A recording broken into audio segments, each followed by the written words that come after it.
Hey there everyone, it's Darby with Riverbend Fishing again. I know that it seems like all I'm doing is videos from the home. Very quick story here. This is the week after Labor Day. The last official weekend, long weekend of the summer. And this last weekend, we were supposed to be, my wife and I were supposed to be a couple hours north of here. And I was going on a 2-day fishing trip in Port Aransas, and then Aransas Pass, and then probably up to maybe the Portland area up there. Going to do some fishing up there.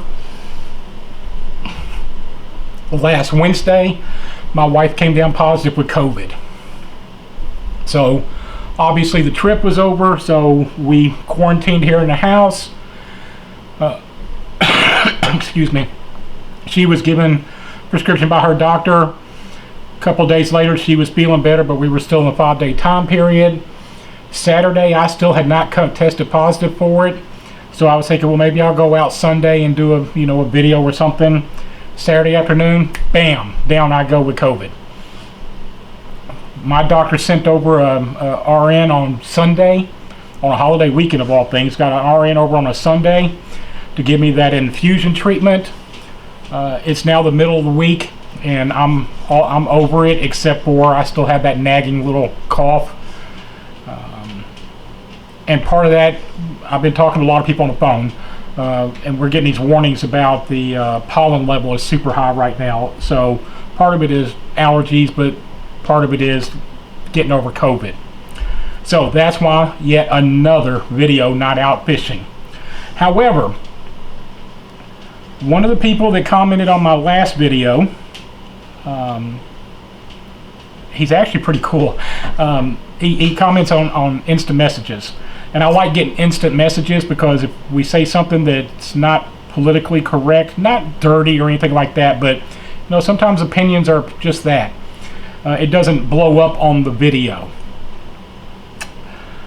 He made the joke, and he did the LOL thing.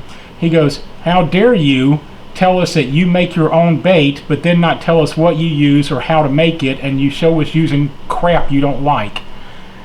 And I laughed and I told him, yeah, that was supposed to be a test of those, but I was so sure of that spot that I knew I would catch something with it, and then I turned out looking like a fool. So what I'm going to do today is show you the catfish bait that I make. I did not invent this, and it came in 2 parts to me. The first part was 2 ingredients, and the third ingredient got added years later. There's a ton of videos out there about it. I'm just going to show you how I do it.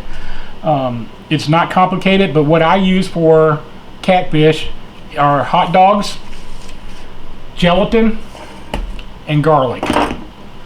I'll show you how I do this, how I keep it, and then hopefully next week I'll be able to go out someplace and show you how well it works. But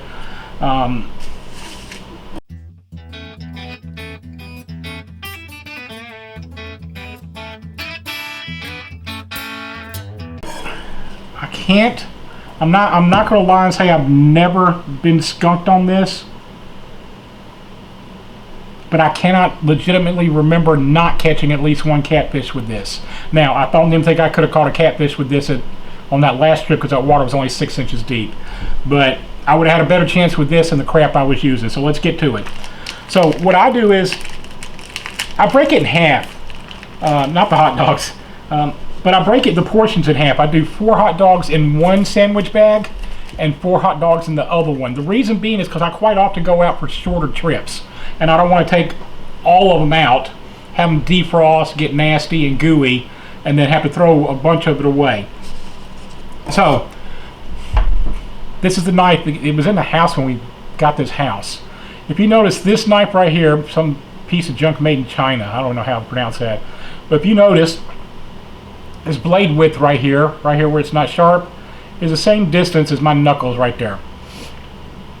And that's about the size of bait that I want. So if I don't have to do it anymore, but if I lay it down like this, I go, okay, there's one. And I just cut my bait up to that size. I don't think it really matters too much. You can go too small and too much of the hook is exposed, And I definitely believe you can go too big and not enough of the hook is exposed. I just find that, you know, just kind of eyeball it. So, I don't know how many pieces that is. Let's find out real quick. 4, 8, 12, 16, 24, 28 pieces. I got 28 pieces out of 4 hot dogs. 28 pieces of bait's a pretty good amount, especially if you're only using one pole. Either you're catching a lot of fish or you're getting a lot of bait stolen.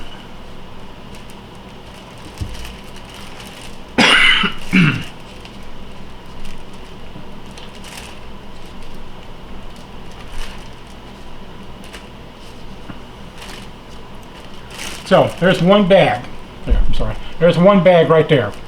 Now I'll just go ahead and do the other one real quick, and I buy the cheapest hot dogs possible. I buy the cheapest gelatin possible. This is from the HEB. I don't know if it's an HEB brand or not. Bar S hot dogs. They're the cheapest ones. They're like, well, they were like 92 cents. Now with the way things are going, they're like $1.20 or something. But and then I just buy the store brand gelatin. In this case, it's Hill Country Fair. Now, I hear differences in opinions on what flavor to use. And the two that I hear people say they use the most are grape and strawberry. Or I'm sorry, cherry and strawberry. And some people use grape. Folks, I don't know if it makes any difference at all. I've tried different ones and I've had the same results with all of it. So I just stick with strawberry. And the reason I stick with strawberry is because we know the catfish can see colors. They have cones in their eyes, so they can see colors. I just have to imagine, purely a guess. Hold on a second. Purely a guess that if it's red, at least, maybe it's going to look more like blood to them. I mean, we use trailers that are red. We use hooks that are red. So I just go with that. So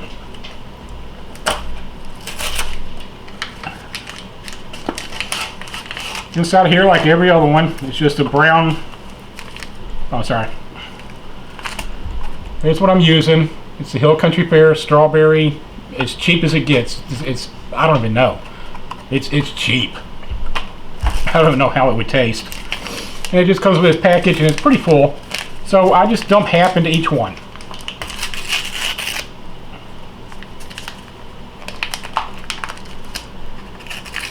I don't know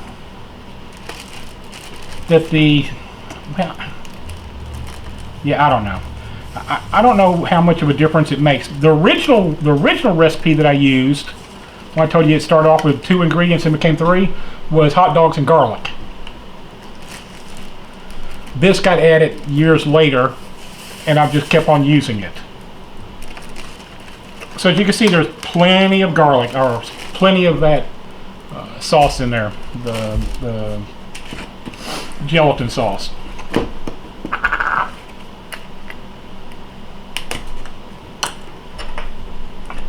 And then I take my garlic,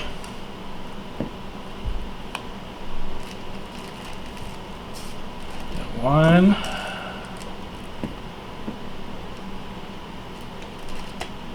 two. I used to not measure it. And then what happened was 2 trips in a row, I opened up the bag to get bait out, and I could not smell garlic. And when you open these bags, you should smell garlic. And I figured out what I was doing was, you know, it looked like a lot of garlic when I was sprinkling it in there, but it wasn't. So I played around with what I found doing the half bags, you know, doing, you know, the 4 hot dogs, is just 2 little spoonfuls. And then I get as much of the air out of there as possible, seal it up,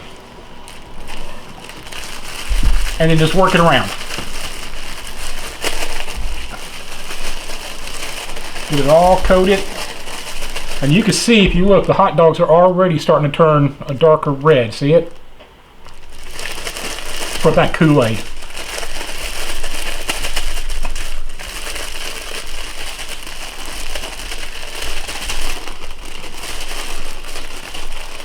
And I'm going to say that this is pretty close to the same amount of bait as you get, you know, that crap that I bought, those package baits. I'm going to say this is pretty much as close to the same amount of bait as you get buying those bags of that stuff.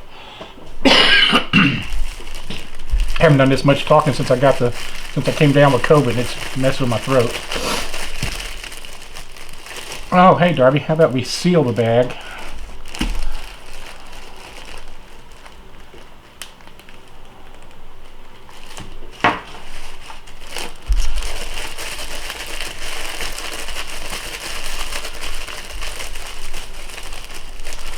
Now, if you remember from the video I just put out, I have that little blue spider wire tackle bag. What I do when I'm going to go, when I say I'm going to go catfish, you know, I got a couple hours, whatever,